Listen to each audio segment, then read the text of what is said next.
afecte a caminando y siguen avanzando. 3, no constituyen un dato, sino un acontecimiento contingente que tiene que ser explicado.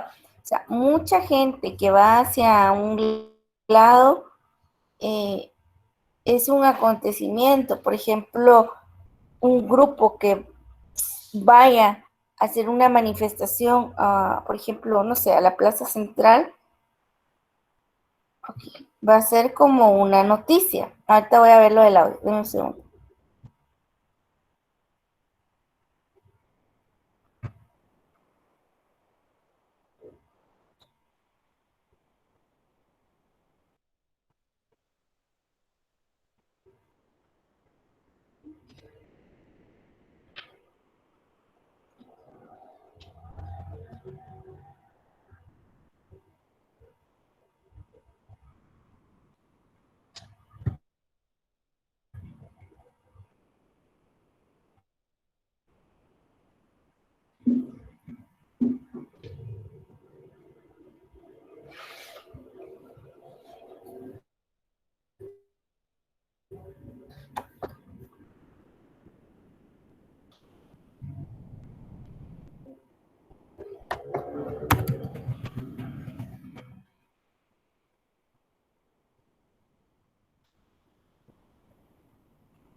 Y voy a volver a entrar. Sí.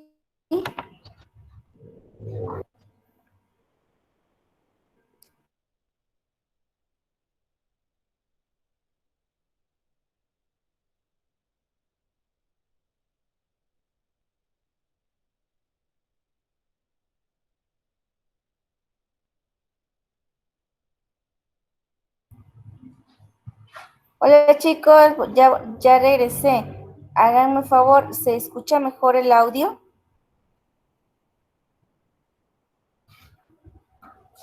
Sí. Ok, gracias.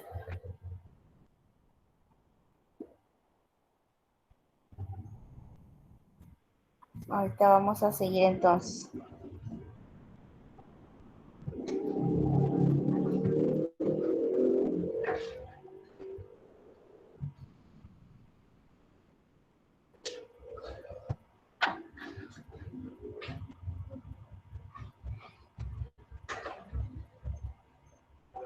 Ahora voy a empezar a grabar. Ay, estaba grabando. Voy a compartir la pantalla. Rosana, por favor, apague su cámara.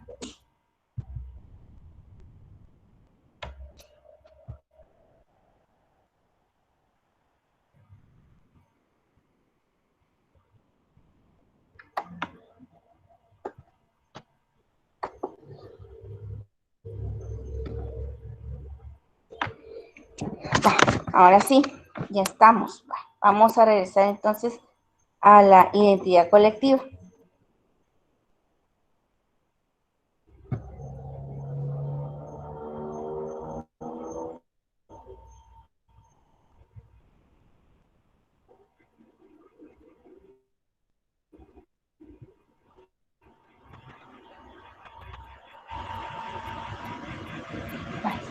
Como les decía, la identidad colectiva tiene 3 elementos que la componen. Primero, la carencia de autoconciencia y de psicología propia.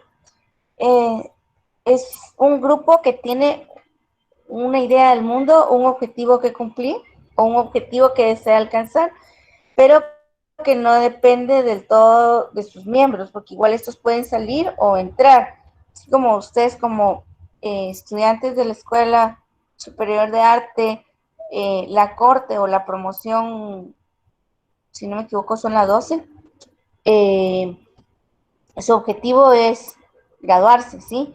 Y el objetivo de la promoción o de la corte va a ser la misma, ¿sí? Sin importar quiénes entren y quiénes salgan.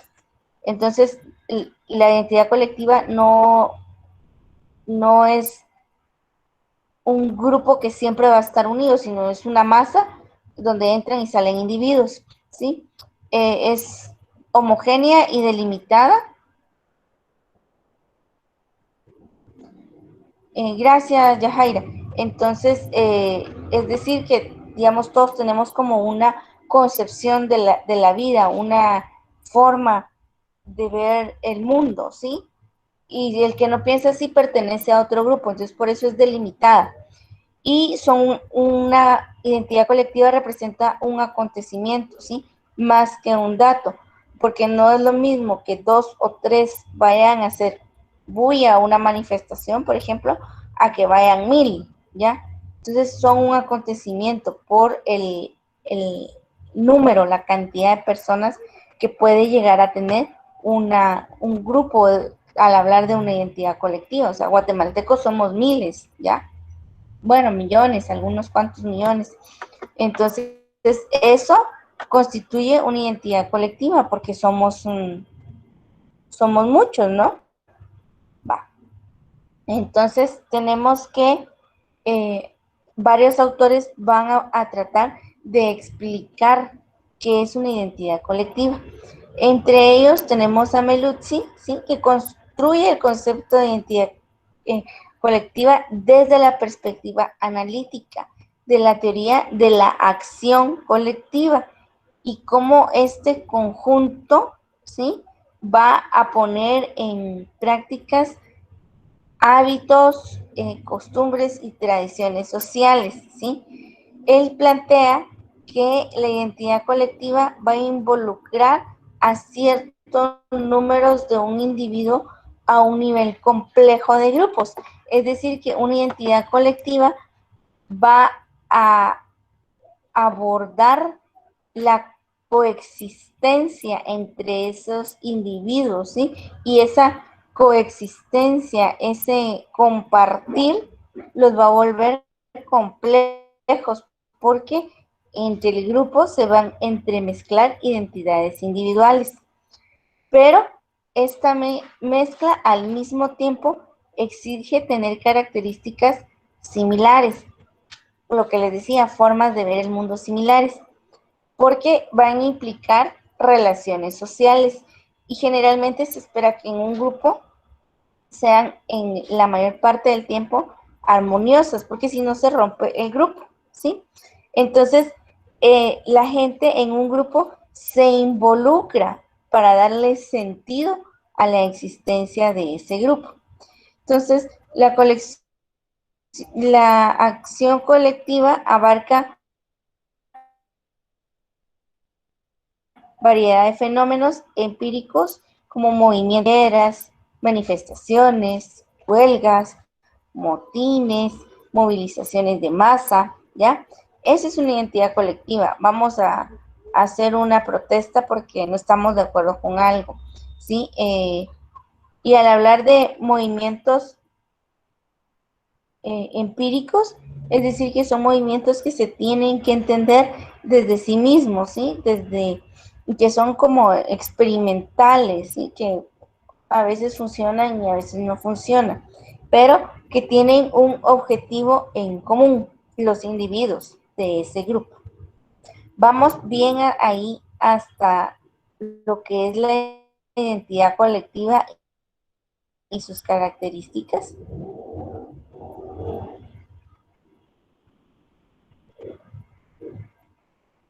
Hay un autor también importante que también estudia la identidad colectiva, pero lo estudia desde la concepción del hecho social y es Emily Durkheim y mira cómo la colectividad, el entorno, afecta al individuo y él le apuesta también a que ese individuo puede afectar a su entorno, puede afectar al grupo. Entonces, él trata de analizar esto como causas y efectos desde el hecho social. Es interesante lo que plantea Durkheim, pero lo vamos a ver más adelante. Dentro de estas identidades, sí, es importante tomar en cuenta términos un poco más complejos y más recientes, como ahorita voy, Jacqueline, deme un segundito, ¿sí? ¿Cómo es el concepto de multiculturalismo? ¿Sí? El multiculturalismo es un concepto que se pone en la mesa teórica a partir de la década de los 80 del siglo XX. Es un concepto que se refiere a la existencia de muchas culturas, generalmente hablando de un estado, así como Guatemala, ¿sí? Que somos un estado con 22 etnias mayas, la garífuna, la xinca y la ladina. Eso suma 25 grupos, ¿sí? Que tienen distintas formas de ver el mundo y 25 formas distintas de vivir, ¿sí?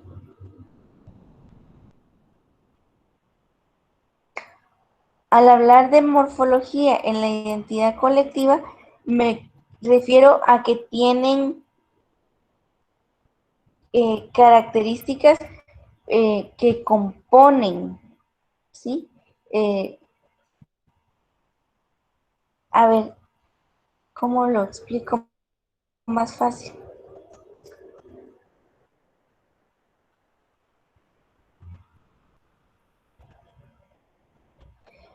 La estructura, ¿sí? La morfología va a estudiar la estructura. Entonces, en este caso, al hablar de características o estructuras similares en tiempo y espacio, a eso me quiero referir.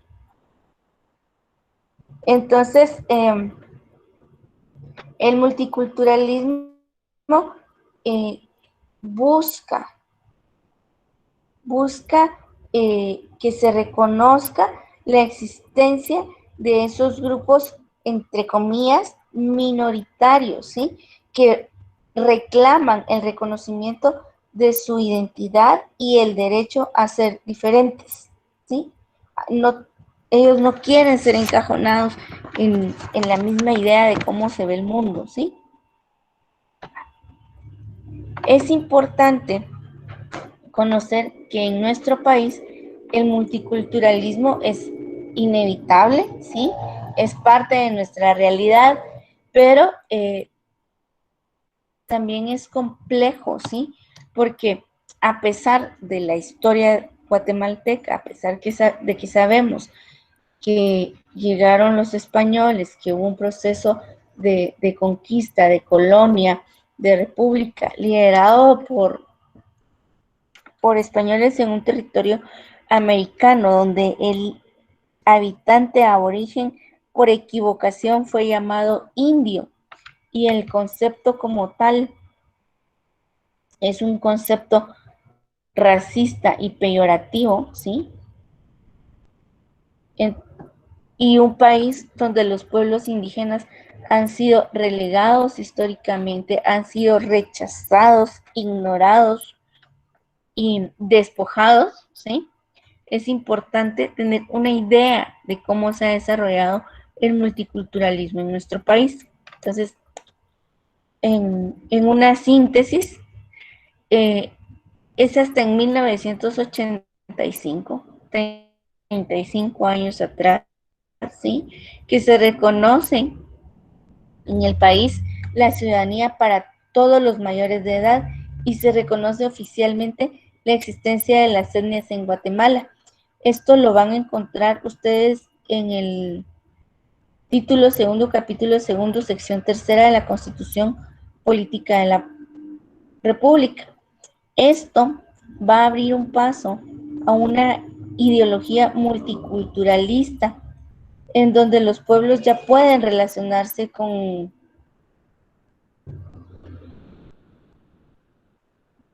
en donde los pueblos, ahorita voy a, donde los pueblos pueden relacionarse con el Estado de una forma legal y aceptada, ¿sí? Porque antes muchos no eran considerados ciudadanos, por ejemplo.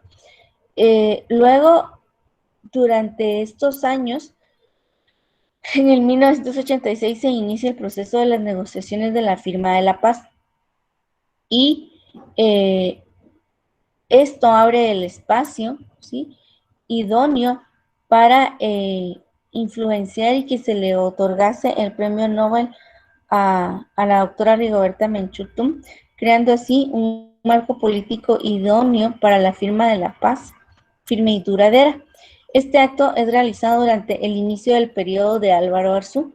Álvaro Arzú fue presidente de Guatemala de 1996 al 2000 y la firma de la paz se da en diciembre de 1996, reconociendo finalmente y oficialmente a Guatemala como un estado multicultural, pluriétnico y multilingüe, con la existencia de 3 pueblos indígenas, el Maya, Xinca y Garífuna.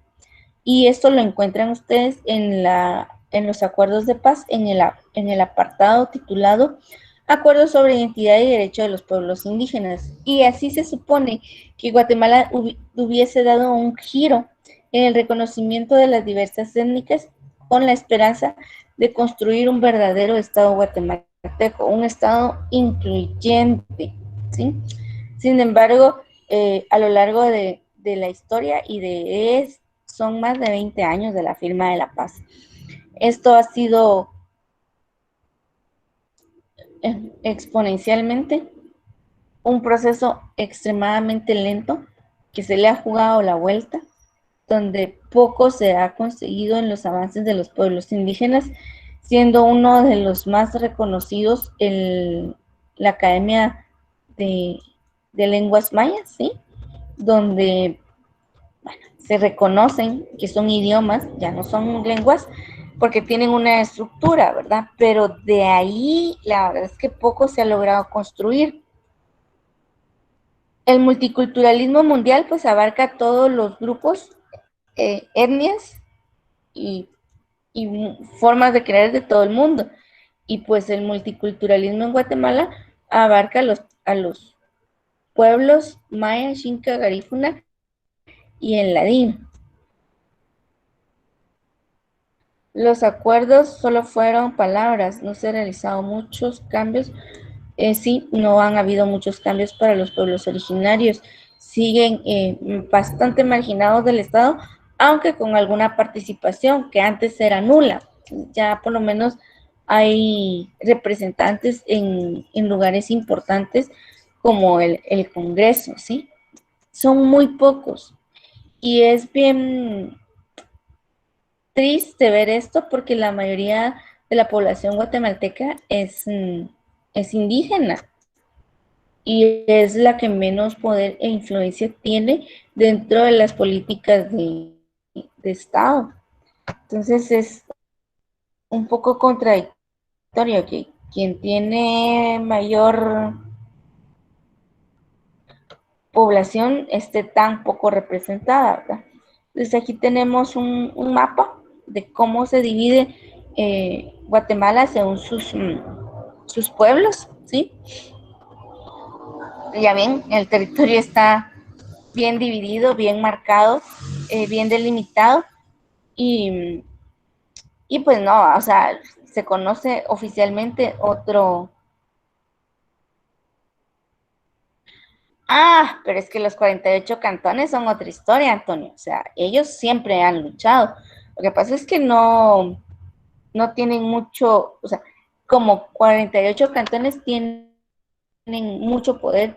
De hecho, en la Federación en la Federación Centroamericana para 1822 al 26 se reconoció el estado de los Altos, que es la parte de Quetzaltenango, Totonicapán. No recuerdo ahorita exactamente qué departamentos conformaron los estados del Alto. Vamos a ver, departamentos.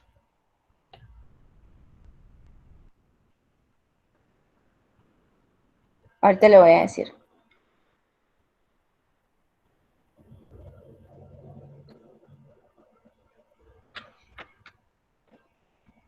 Y ellos siempre han sido como aparte, ¿verdad?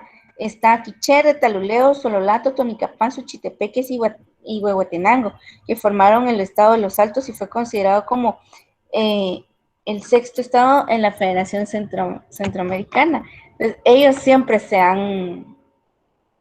ha sido una región guatemalteca pujante y que han tratado de luchar, ¿sí? Por no ser igual a los de la capital, por así decirlo, ¿sí? Entonces, es parte de la historia y es interesante verlo. Cabal. eh,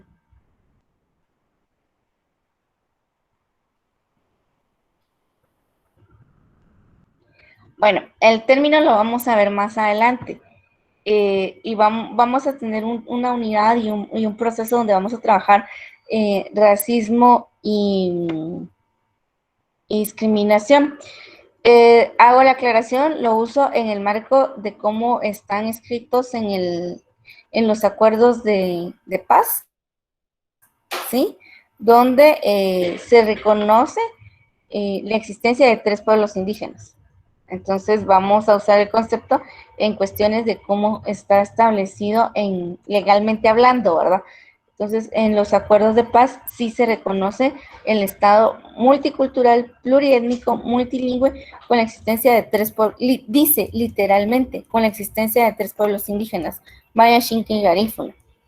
Entonces, vamos a tratar ese tema más adelante con un poco más de profundidad, pero ahorita estamos hablando de la parte multicultural y cómo se ve en Guatemala, ¿verdad? Entonces, igual en la Constitución de la Política de la República, en el título segundo y capítulo segundo, se llama comunidades indígenas. Entonces, legalmente así está reconocido. Ya después vamos a ver si es correcto o no, pero en otro tema.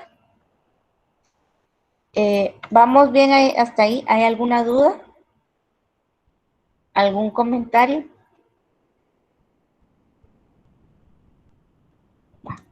Entonces, quisiera algunas intervenciones de parte de ustedes de qué entienden después de las clases que hemos tenido de identidad. Al final, ¿qué entienden ustedes por identidad?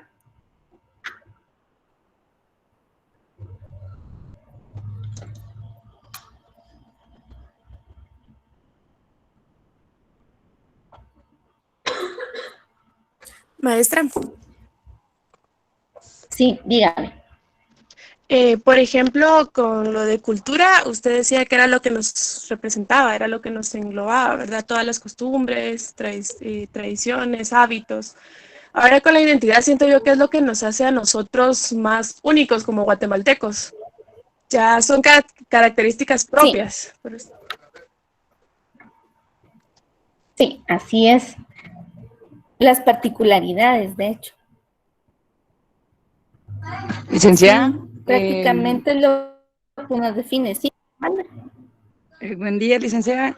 Creo que lo que yo pues he entendido durante estas clases sobre la identidad y creo que como seres humanos, como individuos, desde muy pequeños vamos construyendo, ¿verdad? Nuestra identidad. Ya llegar a una etapa de juventud, creo que ya vamos como que ya entrando más a fondo, ¿verdad? A buscar la identidad, porque hay jóvenes que todavía están inestables sobre su identidad, ¿verdad? Entonces creo que eso más que todo, ¿verdad? Porque llegamos a una etapa de adultos y ya como que ya sabemos quiénes somos, de dónde somos, ¿verdad? ¿Qué es lo que queremos dejar, ¿verdad?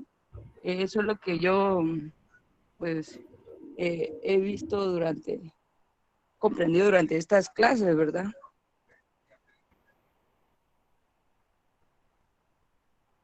La adolescencia es un proceso donde el individuo establece las bases de su identidad y por eso es de que dicen que los adolescentes son rebeldes, pero están creciendo y lo que crece es el cerebro. Es una etapa de plasticidad en el cerebro donde parte de la lucha es definir quiénes son. Esa es parte de la identidad. Y Elisa no crea que los adultos sabemos a veces a dónde vamos. También nosotros, los adultos, nos perdemos. O sea, no siempre sabemos qué queremos o a dónde vamos. Creo que al final parte de la identidad es tener una forma de ver la vida que también puede cambiar esa concepción de cómo ver la vida, pero que se construye día a día y nos define como decía aquí, por ejemplo, Vichy Gómez, que es un conjunto de características que nos definen, y José Carlos dice lo que nos define de otros individuos. Exacto, la identidad va en relación al otro. Yo no soy como esa, que me cae mal, por ejemplo, ¿ya? Y a veces somos idénticos, ¿sí? Hay una postura que dice que lo que uno mira en el otro y le cae mal es lo que uno es y no puede cambiar y no puede ver. Por eso era el ejercicio de las ventanas de Johari, para que ustedes puedan tener un panorama un poco más amplio de quiénes son, cuál es su identidad. Y muchas veces eso le sirve a uno para saber a dónde ir, a definirse un poco mejor en la vida, a crecer desde una forma de verlo, ¿verdad? ¿Alguien más?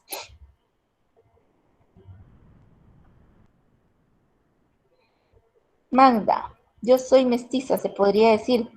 Mamá es indígena y mi papá es ladino y yo siento más identificada como indígena. Sí, eso es parte de un proceso de identificación nacional, o sea, territorial y de crianza, ¿verdad? O sea, yo, por ejemplo, yo no, yo no creo ser tan ladina, ¿no? O sea, yo creo más que somos como un, un grupo de ciudadanos guatemaltecos que estamos viendo cómo salir adelante, ¿no?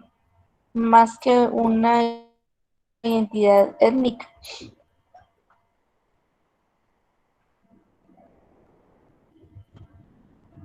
Es posible cambiar las formas de pensar aunque estén bien enraizadas. Es, no es fácil, pero sí se puede cambiar. Mucho del proceso de cambiar formas de pensar es identificándolas, ¿sí? Estas formas de pensar se enraizan en la infancia y cuando uno se hace consciente de determinada, las formas de pensar nos llevan a hacer hábitos, ¿sí? Y cuando uno se hace consciente de un hábito y el origen del hábito, se rompe. Porque la cosa es de que muchas veces vamos en la vida de forma automática, como zombies. Todos van a la derecha, todos vamos a la derecha. Todos van a la izquierda, todos vamos a la izquierda. Entonces, cuando uno se va haciendo consciente, puede cuestionar y decir, ¿por qué voy a ir yo a la derecha? Si está más corto por la izquierda. Ya. Pero hacerse consciente es parte de crecer. Y a veces duele.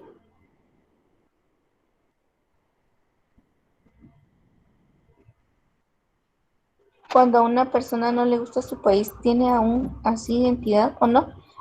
Sí, por supuesto. Le apuesto que a la hora del almuerzo come tortillas o el 1 de noviembre come fiambre. O sea, realmente tal vez no es el país como tal el que no le guste, su entorno puede ser el que lo afecte.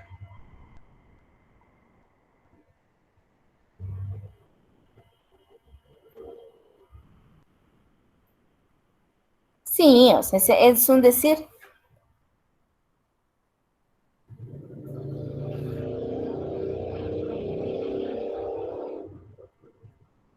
La identidad cultural se ve afectada por los medios masivos o la globalización. Sí, Mónica, de hecho tenemos 5 elementos que modifican la cultura y si se modifica la cultura, sí, se modifica la identidad cultural o la identidad colectiva.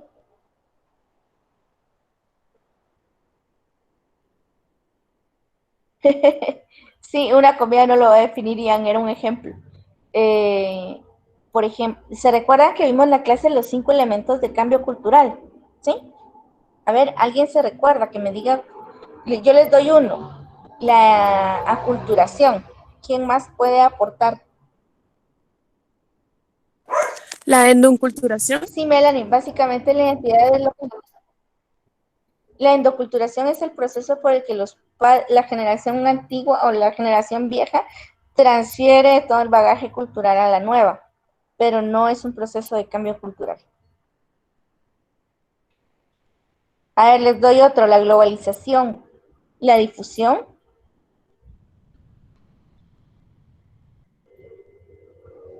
la invención, muy bien.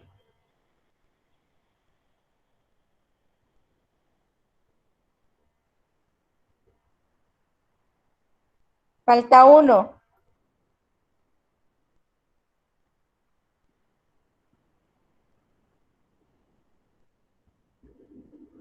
La convergencia cultural, exacto. Gracias, Vichy. Entonces, sí se puede modificar y todos los procesos de globalización, de por medios de comunicación, van cambiando la idea de pensar. Acuérdense que la cultura va a ser pautada, ¿sí? Entonces, por ejemplo, una forma muy fácil de ver cómo va cambiando la visión del mundo en relación a su entorno es la evolución del concepto de belleza. ¿Sí? Entonces va a ir cambiando conforme las generaciones. Se recuerdan que yo les puse una diapositiva donde les enseñaba los diferentes trajes de baño. La moda también es un buen termómetro para identificar cómo va cambiando las ideas y las formas de ver la vida. ¿Alguna duda? ¿Algún otro comentario? Si no, les enseño lo que tienen que hacer el día de hoy.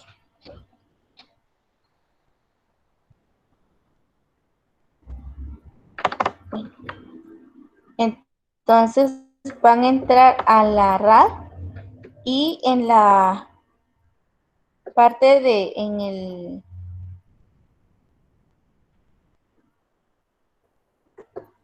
en la parte del tema de cultura e identidad van a encontrar un cuestionario que se llama cultura e identidad. Entonces necesito que entren y ejecuten el cuestionario. El cuestionario, la idea es que ustedes se familiaricen con la plataforma, con la forma en que vienen los cuestionarios, para cuando tengan su parcial no les sea desconocido el proceso. El reto es que lo hagan cuantas veces quieran y puedan hasta sacar 100. Entonces, a ver si todos sacan 100. Ese es el reto del día de hoy. ¿Alguna duda?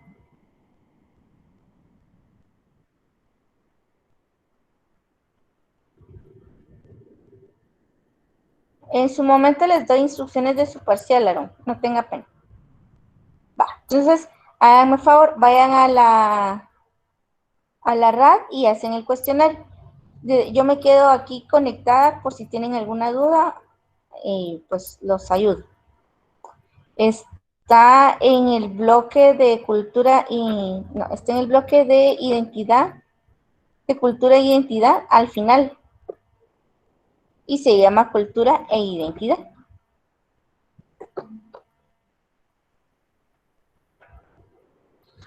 Vaya ahí. Bueno, vamos a sacar 100, pues.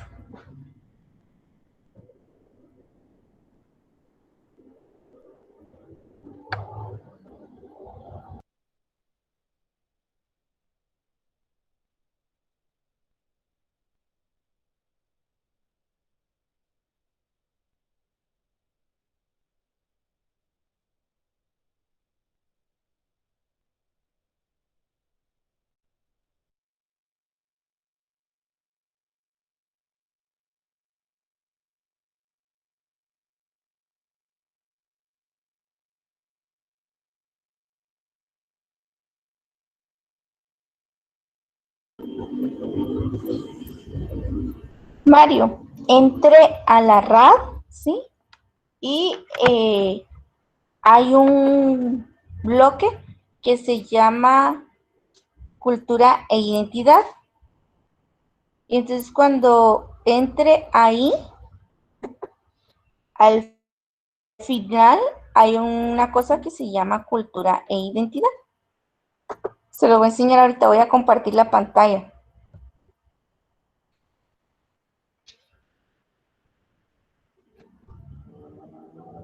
Un segundo.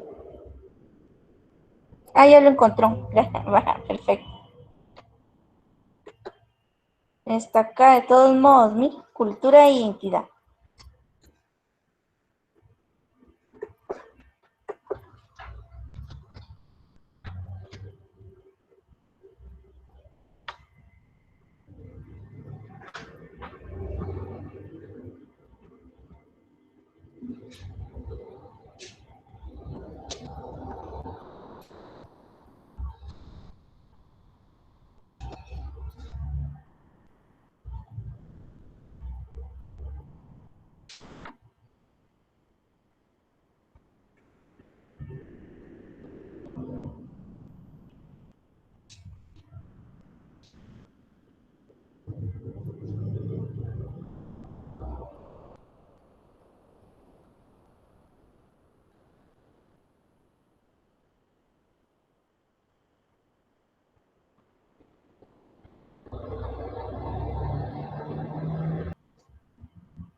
Chicos, recuerden que tienen que ir a su otra sesión, por favor. Si no les da tiempo de hacer ahorita el cuestionario, lo voy a dejar abierto hoy y el fin de semana. Le voy a poner que se cierre el día lunes para que tengan tiempo de hacerlo y sacar 100, por favor. Pero sí necesito que vayan a su otra clase, por favor.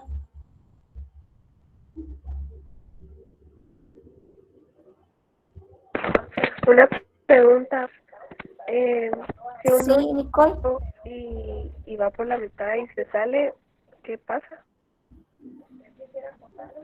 En este caso no pasa nada, porque tengo los intentos creo que ilimitados, o por lo menos 5. Entonces no pasa nada. Cuando sea el parcial, yo voy a habilitar 2 intentos. Entonces lo que pasa es que se queda grabado y le da una nota hasta donde llegó y pues se cierra y tiene que volver a abrir un nuevo intento. ¿Sí? O sea, ahorita se le va a cerrar y le va a dar una nota y va a tener que abrir un nuevo intento. Ah, ok, muchas gracias. Vaya, Nicole. Doctora, por ejemplo, yo lo abrí en mi teléfono y cuando encendí la computadora me decía hacer el último intento, no sé por qué. No tenga pena, ahorita voy a revisar yo y lo voy a programar con fecha y con intentos ilimitados. Así sacan todos 100. Gracias, Mónica. Gracias, Mario. Adiós, Miriam. Adiós, Cani.